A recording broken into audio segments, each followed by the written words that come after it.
उन्हाळी कांदा काढणीनंतर शेतकऱ्यांची कांदा विक्रीसाठी इंदूर मार्केटला पसंती।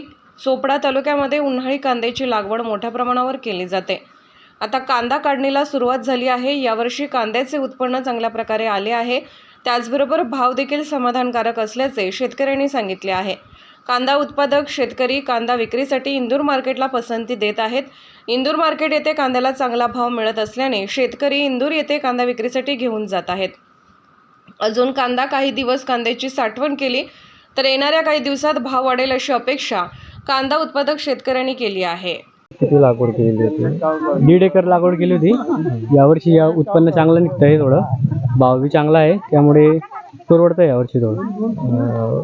इतर जे आपले खत आहे वगैरे त्याचा भाव वाढ झालेली आहे। हां, खतांची बियाण्याची वाढ झाली आहे, पण भाव यावर्षी चांगलं आहे, उत्पन्न पण चांगलं निघालं आणि म्हणजे एकरी तरी 1 लाख रुपये नफा निघेल। आतापर्यंत म्हणजे लागवडीपासून तर आता काढणीपर्यंत किती खर्च आलेला आहे? एकरी 40 ते 50 हजार खर्च येतो। 60,000 खर्च आला आहे तसा। अच्छा। आणि या वेळेस अवकाळी पाऊस वगैरे नसल्यामुळे तर कांद्याचे जे उत्पन्न आहे ते चांगलं आहे। हां, उत्पन्न चांगलं आहे यावर्षी थोडं। अच्छा, म्हणजे शेतकऱ्यांना परवडतंय यावर्षी।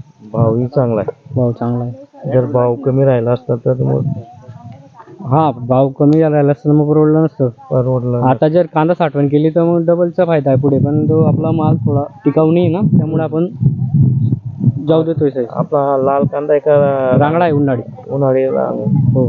अच्छा, आता आपण हा कांदा कुठं विक्रीसाठी नेणार? आता इंदूर भरतोय आपण।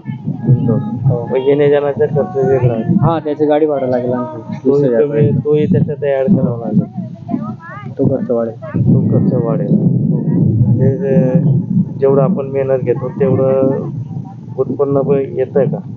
निम्मे राहतं, म्हणजे समजा निम्मे खर्च आहे, निम्मे नफा नफा।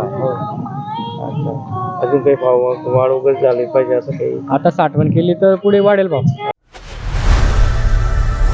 लोकनायक न्यूज।